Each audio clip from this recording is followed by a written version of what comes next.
I'm Harriette and I'm from Harriette Says Hello. I make lino prints and mixed media artworks.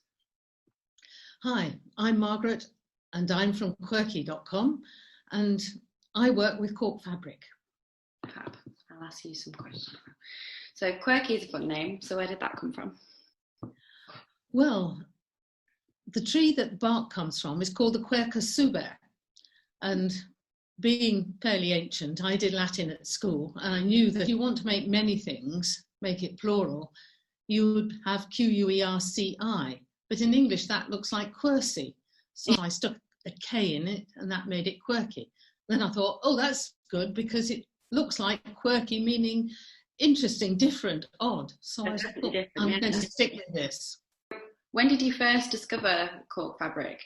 And did you know straight away what you wanted to make from it, or was there a bit of a learning curve along the way? Gosh, there was an absolutely huge curve, and most of the time I thought I was behind the curve.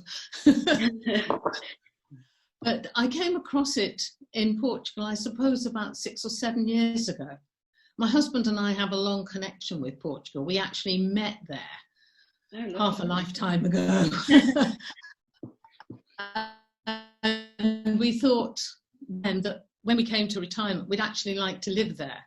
But for family reasons, we can't. But we do go there pretty often. And I came across it in shops and thought, oh boy, I love this material. I'd love to play with that. Yeah. And so I bought some and started. And I was extraordinarily lucky. Some people are really nice in this world.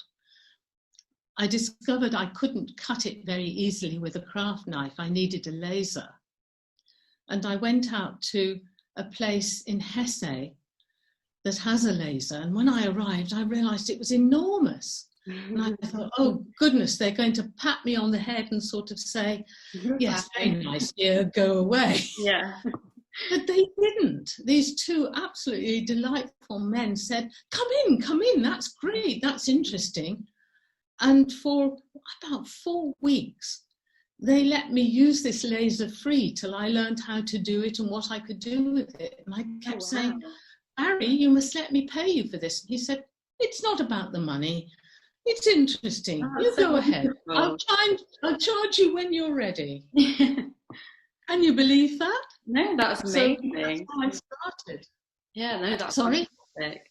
No, I'm just saying that's amazing because you don't usually get such giving people, and for them to let you have a go, that's really nice. It is. How did you start? I mean, is it something where you thought, I'd love to be an artist, and then thought, oh, but it's so difficult, maybe I better have a second string to my bow and do something sensible? So I did an art foundation course before going to university. I've always loved arts and sciences, so I found it really difficult choosing which direction to go. So I did the art foundation, which I loved, and I did a sort of focus on graphic design, more typography and layout and things like that.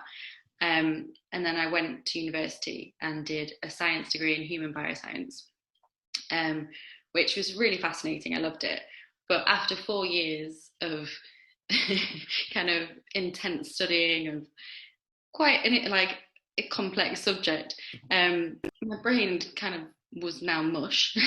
I just wanted to come back to something that was my passion, and I've always wanted to dabble and play with art. And I found my dad's old lino cutting kit, and he hadn't actually got that far with it. It's something he wanted to give a go but never really got to grips with. And so I thought I'd give it a go, and he'd had like the really old, Hessian back lino, but his pieces were so old that you couldn't cut into it because they'd like really solidified. So I got myself some newer bits to give it a go, and that's where I started really. And I found I actually loved the technique used and the process. It was really therapeutic to kind of draw a design on and carve it out and see it emerge from what you've got on the lino. Okay, I was going to say, I saw you doing it on a video on Instagram, and I know it was speeded up, but I thought it was really impressive. And in fact, the finished thing looks artistic itself before you've even printed it. And I thought, gosh, I remember, and like your dad, I tried it when I was a child. and found it really difficult. I don't know if the lino then was much harder or what. Is it real lino that you use? So I started on real lino, but you can now buy what is termed like soft cuts or easy cut lino, which is more like a sort of hard rubber, like it's a plasticized rubber, I think. But I did initially start on the original lino, and I sort of just kept working at it and picking up techniques of people I was watching videos online, and people would say heat it up first with a hairdryer because it makes it easier to cut. But the main thing that sort of helped progression was actually watching videos of really talented lino cut artists and looking at the brand names of things they use. So I found once you bought yourself the proper set of tools, it was so much easier because they're sharper and they're just so much better. But then that's a whole other learning curve because you've got used to blunt tools and you're really pushing hard. And so you get used to how much pressure to put on. And then you go to these really sharp tools and then you just nick yourself every single time because it just flies through the lino. So you kind of have to just reel it in a bit because they cut really smoothly. But I never really went on any courses or anything. I just watched the videos and really experimented with it. And I picked it up just through play, really, which I think is the best way to learn any kind of art form because I would agree. when you're putting it in and you're just getting really hands-on with it. So that was really good. You mentioned that the cork is the bark from the tree. My mum brought me back a little purse made of it, and it looks so delicate. Like, do you find it hard to work with? Does it tear easy when you're cutting it? Oh, it doesn't. It's amazing. It's an extraordinary material. I've actually got a piece with me here, and I'll hold it up and I'll show you if I can. It's strong. Oh, wow. It's flexible. Oh, amazing. Is there like a body to it? So they've made it into a fabric? It's a very thin laminate onto something, and I don't know what. Like, and it does make it very flexible and very strong. Really durable. Yeah, I actually went to the factory and asked if I could see round, and the answer was no. No, they weren't as big as the other guy. Right. I thought, little middle-aged, grey-haired old lady, definitely an industrial spy, obviously. But no, they wouldn't let me see. I just wanted to know, how they made this extraordinary stuff. I mean, the laminate is so thin. Yeah, it's incredible, isn't it? It is, but it has lots of qualities. I mean, it's waterproof, and they say that it's stain-proof and heat-proof. Probably is heat-proof because if you see cork, it only chars, it doesn't flame. Oh, wow, yeah. That's good. So that's when you say you cut it with a laser. Is that like a freehand laser, or is it like a laser cutter? So it's a laser cutter. So you put the fabric in, and you can design the shapes for it to cut out. Yes, I mean, I designed the actual thing, or the design itself. I make on the computer. Yeah. I also use a Mac, and I use something called Affinity. I don't know if you know Affinity. Yeah, I do. And then you have to save it to what the laser understands as a program. Yeah, there are certain colours, I think, as well, for different cut lines and scores and things. I remember from school it was something like that, but maybe there are. I don't actually ever use.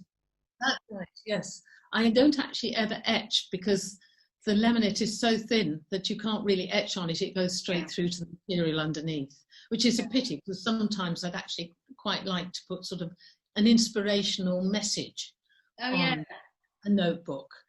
I wonder if you could use, like pyrography, where you get like what looks like a soldering iron.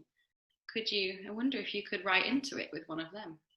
I tried that, but it always seemed to be a bit too strong. It flamed rather than etched. But yes. There'll be something out there. You'll have to do some research. There are always new things to do. And I do find that it absolutely obsesses me. I don't know if you find the same. Everywhere I go, I find myself thinking, I wonder if I could use that with Quercki. Oh, that's an interesting design. I wonder if I could adapt that. I do. So get a lot of my colour inspiration from when I'm on holiday. So, you know, when you go to Portugal and you've got your bright blue sky and there'll be like some exotic tree with berries hanging, and then there'll be a coloured house in the background, but they're always really bright colours, so it'll be like a bright yellow or a green, minty colour house. And just the combination of all of those together, I snap photos all the time of just thousands and thousands, but the colour combinations, when I get home, just have to fiddle with them because they're just so glorious, especially when you've got the bright sunshine sort of making them pop. They're very Mediterranean, your colours, aren't they? Yeah. That's true. We tend to have more muted colours in England, but because it's always grey. yes, that's right. I mean, do you actually take inspiration from other artists, people like Bridget Riley? So I love her work. She's obviously the queen of optical art. And I studied like Mark Rothko and Joseph Albers and Bridget Riley herself at art college and in A-level. And they probably subconsciously inspire me. They're not a direct inspiration. I tend to get inspiration from the flowers in my dad's garden, or like I say, these colour combinations I see on holiday. Videos online from other artists, I'll say, oh, that's quite an interesting idea, maybe I can somehow build that into mine, or, you know, just a different technique or something to build on. But no, the artists, like, I think they're probably a subconscious inspiration, because all the art theory and which colours blend well together has probably stemmed from that. So they're brilliant at what they do, so you can't knock them for that. So I've noticed you've got lots of notebooks and you've got glasses cases, and is it pencil cases as well? So what other things have you made? Well, I suppose not a lot of really exciting things. It's usually a variety of notebooks. So things like, you know, if you've got a guest house, I can have it as a guest book. Or if you like old-fashioned address books and so on. So if you lose your iPhone, as one does occasionally, you don't lose all your contacts. You can go back and do them again. Hard copy. Yes, hard copy. So it's an advantage to the old-fashioned technology. Paper and pencil can be useful. It can be. Where we all start. Yeah, but what I'm really planning to do is to get into making things like purses and handbags and so on, clutch bags. But they're all quite complicated, and I think I need to start making them in something inexpensive, because give it a go. It's actually expensive to buy, and so that every mistake costs you quite a lot of money. I think sometimes though you have to, don't you? You have to give it a go with the real material to see how it works and bends in those shapes, I suppose. On your notebooks, I noticed you've got lots of different embellished patterns. I know you lino cut, not lino cut, that's me. I know you laser cut to see different colours through, but do you embellish the cork? Do you paint onto it, or can you buy sort of designed ones and then fit them into your design? Well, when I first started buying cork, there was just a sort of beige and a dark brown. And then they expanded them to all the colours of the rainbow. And I thought, oh, wow, this is great. Spoiled for choice. Now they do all sorts of printed patterns. And I'm really sorry they do, because every time a new one comes out, I want to buy it, and it's getting ridiculously expensive. But they do such wonderful things now. Really pretty, the ones I saw. Yes, they are. And they're even doing interesting things. They have something called cork and fennel. How on earth you put fennel with cork, I don't know. I suppose it must be fibrous, and somehow they just mix it together.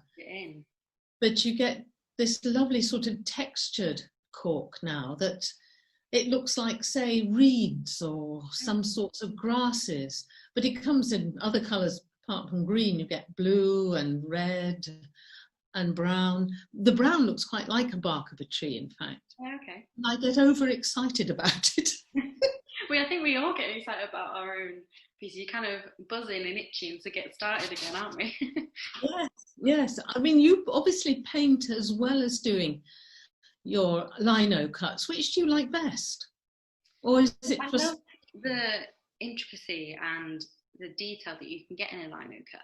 And it's really interesting to work because you have to work in reverse. So sometimes your brain isn't quite switched on that way yet. You're still warming up and you end up cutting out the wrong piece, as always. So you have to adapt the design to that. But I love the detail you can get with it, and like really solid colours with the ink when you print. But I love the freeness of the mixed media paintings I do. I love getting my hands dirty, in essence, putting some big strokes of colour on and then using chalk, or either in a harmonious colour or a contrasting one, just to make them zing. But yeah, I love getting really hands-on with them. But then I'll always have a love for the lino because that's where I started. So I notice you say you sometimes go wrong. Is it difficult to recover once you've done the wrong thing? So there are, right, you can either adapt the design, which is what I tend to do because it's the easiest way. If you're too far in, you kind of just have to live with it. But then I suppose that's the charm of it, because you know it's a hand-done piece. If it was precision every time, you could just be buying a digital print. But I think being able to see those marks is actually quite interesting, and you know it's been hand carved. But I think there are ways you can like get special fillers to sort of fill it in, but they go kind of hard and don't always. The ones I've used sort of resist the ink a bit, but I might not have the right one. But yeah, I think the easiest way for me is I adapt the design. You just think, well, it's a flower, it'll just have a different shaped petal at the end. I noticed that you roll the ink on, and yet some of your designs have got more than one colour. How do you do that? So there's a couple of methods that people use, and you can do reduction cut, which is where you start with one piece of lino and you take out a very minimal amount, and that will be like your base colour. You then cut a bit more and put some more on, and that is too complex for me. I'm too impatient, so I do it in a bit of a jigsaw-y way. So I have one of a big flowering cactus, and so I cut the design out as a whole because I really like to do a black ink print of it sometimes because it's a really definite colour. But then I use a scalpel to sort of separate the different parts, and ones where I've got gradients of colour, I roll the ink out on the roller so it blends in a shade, and then I can roll them around the edges of the petals, and then when I slot them back together you get your two colours. So I've rolled green on the base and pink on the petals, and then when they slot you've got a full image. So you found in a way your own way of doing it, as you say. I've seen other people do it. Yeah, for me it's the way I enjoy doing it. I find with reduction you have to be really confident in knowing which layer is which colour, because once it's gone, it's gone. You can't build that back up. Do you have a favourite item to make? Is there one that you particularly enjoy doing? Or you were saying that you have ideas to make the bags. Do you have an idea in mind for those? Well, I think more something like clutch bags, because you make the big shopping bags and you could probably charge a lot more for them. But somehow they look a bit dull. They look rather like carrier bags, whereas a clutch I think you could make much more interesting. And I sort of think to myself, well, lots of people have ordinary clutches, but if I put one of my appliques on, say of a flower or something like that, it would make it unique. You'd think to yourself, well, you won't find that anywhere else except Quercki design. You know, you go to a shop. Yeah. The thing, of course, is that you can't actually charge for your time any more than I'm sure you say for your things, because it takes a long time to do. Because I make the design and then I have to cut out the little pieces and stick them behind. Yeah. And it's all very labour intensive. But then that's the joy of it in a sense as well. It's the bit we enjoy. We moan about it, but it's the bit we love best. Yes. Yeah.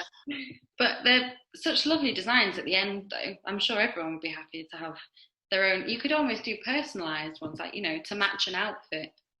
Oh yes, you could. I mean, I've got some, to my mind, absolutely glorious printed cork with little outline white flowers and silver circle dots on it, which I think would look absolutely fabulous for bridesmaids' gifts, for example, little purses that they could take and use at another time. On the other hand, of course, then that would become industrial almost, because mostly my designs are one-offs, as yours will be, I'm sure. Except I know you make cards, but and of course those have to be all the same. On the whole, I like to make individual things. The one that I have made many copies of is one I have of a honeycomb with a bee. And I don't know why people are so fascinated by bees and honeycombs, but it's obviously a real thing. Yeah, they're everywhere, aren't they? But I don't know, I think they're quite charming little creatures, aren't they? Fuzzy little they are. But whether it's the idea of the bee being a busy little thing, always working, I don't know. Or whether it's the idea that honey is very sweet. It's difficult. I just think they're cute. Probably what everybody else thinks. Have you got bees in your designs? I do. In my echinacea, I've got a few little bees hidden in and out of those ones. Ah, right. Okay. There's 5 in there. 3 are quite obvious, and I usually leave the other 2 for people to find. Oh, that's nice too. Yeah, but they're not the main subject, but they fit in quite nicely because they're just kind of in and out. Yes. Well, I also think there's something quite nice about having a little search for things too. Something you notice different each time you look at it. That's quite a nice way to go about.